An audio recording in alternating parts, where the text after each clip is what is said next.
Hi. അപ്പോൾ ഇന്നലെ നമ്മളെ ഒരു എക്സോ ബ്ലേഡിൻ്റെ വീഡിയോ ഇട്ടിട്ടുണ്ടായിരുന്നു.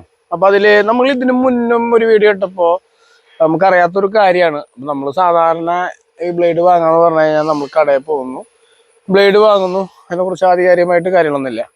അപ്പോൾ ഇന്നലെ നമ്മളിട്ട വീഡിയോയിൽ ഒരു ചേട്ടൻ സന്തോഷേട്ടൻ അതിൽ കുറച്ച് കാര്യങ്ങൾ എഴുതിയിട്ടുണ്ടായിരുന്നു. നമ്മൾ എന്താണ് ബ്ലേഡ് എടുക്കുമ്പോൾ അതിൻ്റെ ടീത്ത് നോക്കിയിട്ട് എടുക്കണം എന്നുള്ളത്, അതിൻ്റെ പല്ലിൻ്റെ ഇത് നോക്കിയിട്ട്.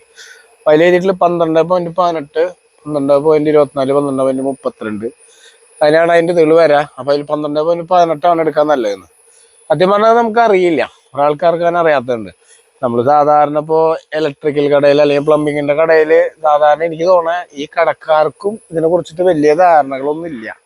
അല്ലാന്നുണ്ടെങ്കിൽ ഇപ്പോൾ അവനവിടെ ആ കടയിൽ മേടിച്ച് വയ്ക്കേണ്ട കാര്യമില്ല, നമുക്കത് തരേണ്ട കാര്യമില്ല.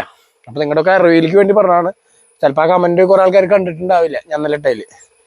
അപ്പോൾ ഇനിയിപ്പോൾ നമുക്ക് ബ്ലേഡ് കിട്ടുമ്പോൾ 12.18 നമ്മൾ ഇതിൻ്റെ ഒന്ന് നോക്കിയിട്ട് അതെങ്ങനെ മുറിച്ചിട്ടുണ്ടോ നോക്കാം.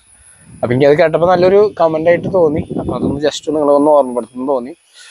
അപ്പോൾ അങ്ങനെ നമ്മുടെ വീടിൻ്റെ മുകളിലാണ്, ഒന്ന് വർക്കിന് പോയിട്ടില്ല. അപ്പോൾ ഒന്ന് ചെറിയ ബുദ്ധിമുട്ടും കാര്യങ്ങളും ഉണ്ടായിട്ട് ഇന്ന് പോകാൻ പറ്റിയിട്ടില്ല. അപ്പോൾ ഇതൊന്നും എല്ലാവരും ഓർമ്മ വയ്ക്കുക ഇനി ബ്ലേഡ് മേടിക്കുമ്പോൾ. ഓക്കെ.